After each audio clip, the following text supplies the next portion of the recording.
नमस्कार. आज आपण एका खास विषयावर बोलणार आहोत.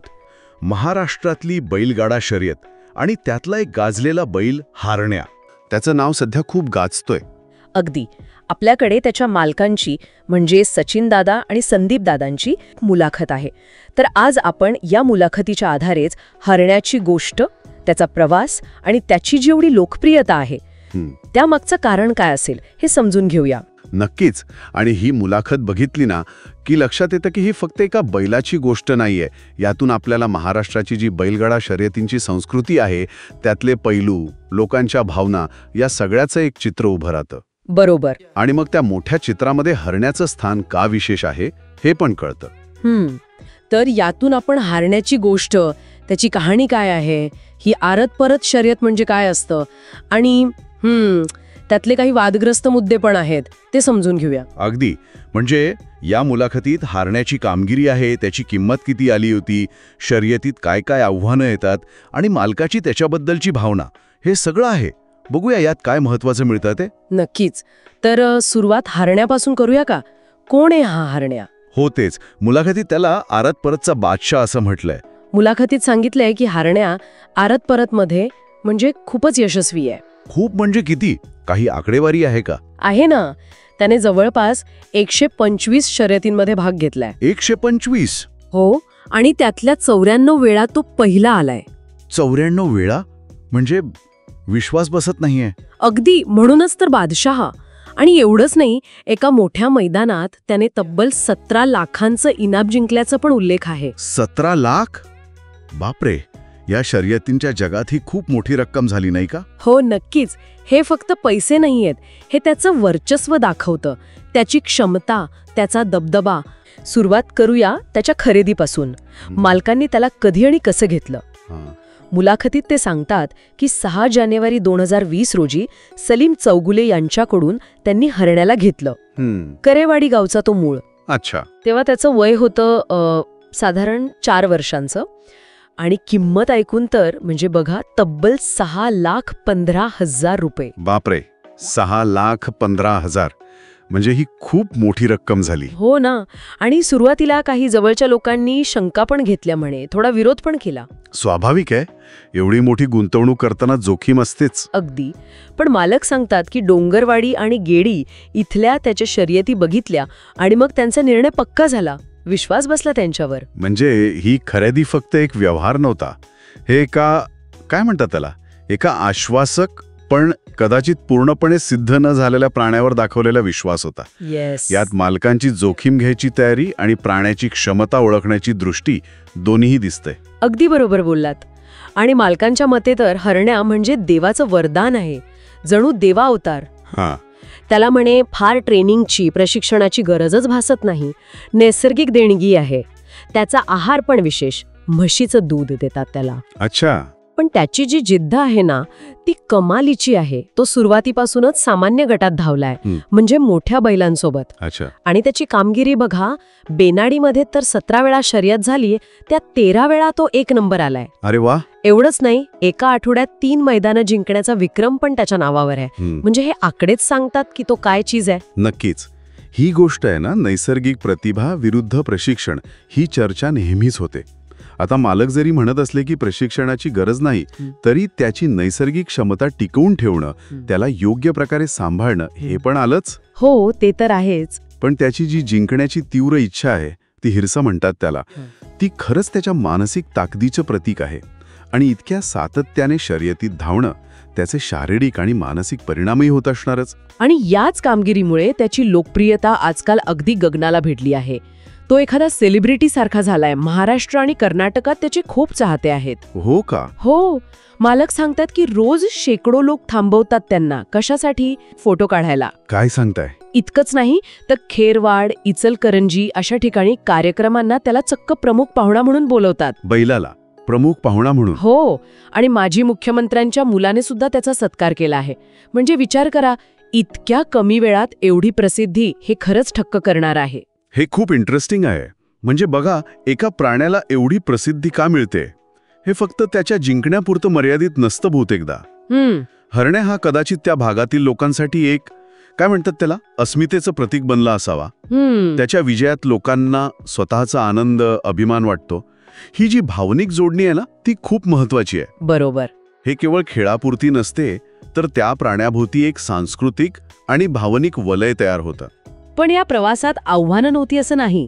आणि मग हेलिकॉप्टर सारख्या दुसऱ्या प्रसिद्ध बैलांची त्याची तुलना तर नेहमीच केली जाते. हे तर होणारच.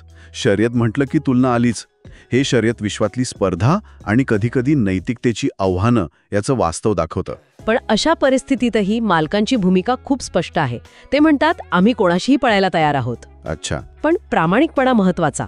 त्यांचं सगळं लक्ष फक्त हरण्यावर, त्याच्या क्षमतेवर आहे. बरोबर. ते सल्ला देतात की संयम ठेवा, प्रामाणिक रहा आणि नशिबाची साथ पण लागते. आणि त्यांचं हरण्याशी नातं इतकं घट्ट आहे की ते म्हणतात, पुढच्या जन्मी सुद्धा तो आमच्याच घरी यावा. अरे वा. आणि एक गोष्ट ते आवर्जून सांगतात, आम्ही कधीही पैशांसाठी शर्यत नाही लावली किंवा जोड नाही ठरवली, फक्त जिंकणं महत्वाचं. हा दृष्टिकोन खूप महत्वाचा आहे. म्हणजे जेव्हा तुम्ही प्राण्याला फक्त एक साधन न मानता त्याच्याशी असं भावनिक नातं जोडता आणि प्रामाणिकपणाला महत्त्व देता, तेव्हा त्याचा परिणाम फक्त त्या प्राण्याच्या कामगिरीवर नाही, तर एकूण वातावरणावर पण चांगला होतो. अगदी. हा प्रामाणिकपणा आणि प्राण्यावरचं प्रेम हेच कदाचित हरण्याच्या एवढ्या लोकप्रियतेचं एक मोठं कारण असू शकतं. आणि मुलाखतीत म्हणतात की तो दिसायला एकदम देखणा आहे, उंच, काटकर. आणि स्वभावाबद्दल काय? स्वभाव कमालीचा आक्रमक आहे म्हणतात. आक्रमक म्हणजे कसा? मालकांनी एक भारी गोष्ट सांगितली आहे. त्याचं शरीर बैलाचं असलं तरी हृदय माणसाचं आहे. म्हणजे काय, तर त्याच्यात जिंकण्याची, पळण्याची एक नैसर्गिक तीव्र इच्छा आहे. अच्छा. आणि त्याला प्रचंड ईर्ष्या आहे. म्हणजे तो दुसऱ्या गाडीला पटकन पुढे जाऊ देत नाही. ही जी जिंकण्याची जी उर्मी आहे ना, तीच त्याला खास बनवते असं वाटतं. हां, हृदय माणसाचं आहे हे भारी आहे वर्णन. आता या आरत परत शर्यतीबद्दल थोडं बोलू. काय प्रकार असतो हा नेमका? 4 किलोमीटरपासून अगदी 10 किलोमीटरपर्यंत. 10 किलोमीटर? हो. म्हणजे समजा 5 किलोमीटर जायचं आणि 5 किलोमीटर परत यायचं असं. हारण्याची खासियत काय सांगितली आहे की तो कमी आणि जास्त दोन्ही अंतरावर तितक्याच ताकदीने पळू शकतो. अच्छा. आणि ही क्षमता म्हणजे दुर्मिळ मानली जाते असं मुलाखतीत म्हटलंय. पण 10 किलोमीटर अंतर तेही डांबरी रस्त्यावर पळवतात म्हणे कधी कधी. हे बैलांसाठी जरा जास्तच नाही का? धोकादायक नाही वाटत? हा प्रश्न विचारला गेलाय मुलाखतीत आणि मालकांनी मान्य केलंय की डांबरी रस्त्यावर पळणं धोकादायक आहे. अच्छा, मान्य केले त्यांनी. हो. आणि जास्त अंतराबद्दल ते काय म्हणतात की जसं माणसांमध्ये पण खेळाडू असतात की नाही, मॅरेथॉन वगैरे लांब पल्ल्याच्या शर्यतीत भाग घेतात. बरोबर. तसंच ज्या बैलांमध्ये ती नैसर्गिक क्षमता आहे, तो दमसास आहे, तेच बैल अशा शर्यतीत टिकतात. ते हारण्याच्या नैसर्गिक क्षमतेवर आणि त्याच्या इच्छेवर जास्त भर देतात. म्हणजे ही एक नैसर्गिक क्षमता विरुद्ध शर्यतीची गरज अशी गोष्ट झाली. पण या स्पर्धेत मग काही गैरप्रकार वगैरे होतात का? त्याचा उल्लेख आहे मुलाखतीत. आहे उल्लेख. मालक सांगतात की काही लोक करतात गैरप्रकार, म्हणजे बैलांना जिंकवण्यासाठी काही अमानुष पद्धती वापरतात वगैरे. पण ते स्वतः हरण्यासोबत असं काही करत नाहीत, असं त्यांचं ठाम मत आहे. ते म्हणतात की ज्यांना स्वतःच्या बैलावर विश्वास नसतो ना, तेच लोक अशी फसवणूक म्हणजे चीटिंग करतात. आणि कशा प्रकारचे गैरप्रकार होतात? म्हणजे त्यांच्या अनुभवानुसार काय काय घडले? त्यांनी काही धक्कादायक गोष्टी सांगितल्यात. म्हणजे हारण्या हारावा म्हणून प्रतिस्पर्धकांनी लिंबू टाकणे किंवा काय म्हणतात त्याला, उतारे टाकणे म्हणजे तरी अंधश्रद्धेतून केलेले प्रकार असतात ते. प्रतिस्पर्धी बैलाला इजा व्हावी किंवा तो कमजोर पडावा यासाठी. बापरे. एवढंच नाही तर शर्यतीच्या रस्त्यात मुद्दाम अडथळे आणणे, अगदी दगड फेकण्यापर्यंतचे प्रकार घडले आहेत असं ते सांगतात. यातून कळतं की स्पर्धा किती तीव्र आणि टोकाची असते. म्हणजे फक्त बैलाची ताकद नाही, ते हे सगळे अडथळे पण पार करावे लागतात जिंकण्यासाठी. इतका भारी बैल आहे हा आणण्या. मग त्याची किंमत काय ठरली असेल? काही अंदाज? हो, त्याचा पण उल्लेख आहे. मुलाखतीत सांगितलंय की हारण्याला 50 लाखांपासून 80 लाखांपर्यंत मागणी आली होती. 80 लाख? हो. पण मालकांनी विकायला स्पष्ट नकार दिला. विकला नाही. त्यांचं म्हणणं आहे, आज हारण्या आहे म्हणून आमचं नाव आहे, तो अनमोल आहे. म्हणजे त्यांच्यासाठी तो फक्त एक प्राणी नाहीये. अगदी कुटुंबातला सदस्य मानतात ते त्याला. मुलाखतीच्या शेवटी ते म्हणतात की आता त्यांना हारण्याकडून काही अपेक्षा नाहीये, फक्त तो निरोगी राहावा आणि पुढच्या जन्मी पण आपल्याकडेच यावा एवढीच इच्छा. अरे वा, हे नातं खूप वेगळं आहे. हो, खूप भावनिक आहे. तर मग या सगळ्या चर्चेतून हारण्याची ओळख फक्त एक जिंकणारा बैल अशी नाही, तर एक खरंच विलक्षण प्राणी म्हणून होते. त्याची क्षमता, त्याचा तो स्वभाव, मालकाचं प्रेम आणि शर्यतीमागचे हे वादग्रस्त मुद्दे पण आहेतच. आणि शेवटी एक प्रश्न उडतोच मनात. जेव्हा एखाद्या प्राण्यात जिंकण्याची इतकी नैसर्गिक उर्मी आणि क्षमता दिसते, तेव्हा माणसाचं मनोरंजन, आपली परंपरा आणि त्या प्राण्याचं नैसर्गिक वागणं आणि त्याचं कल्याण यांच्यातली सीमारेषा नेमकी कुठे असावी? विचार करण्यासारखा मुद्दा. तर ही होती हरण्याची गोष्ट. नैसर्गिक प्रतिभा, मालकांची मेहनत, त्यांची निष्ठा आणि लोकांचा अमाप प्रेम, या सगळ्याचा एक अद्भुत मिश्रण. या सगळ्याचा अर्थ काय? तर ही केवळ बैलांची शर्यत नाहीये.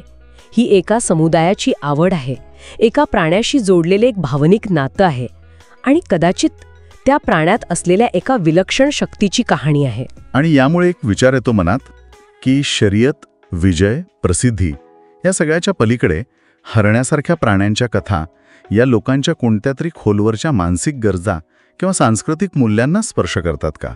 असं काय असतं काही प्राण्यांमध्ये की ते लोकांच्या कल्पनाशक्तीवर आणि भावविश्वावर इतकी घट्ट पकड मिळवतात? हा एक विचार करण्यासारखा प्रश्न आहे.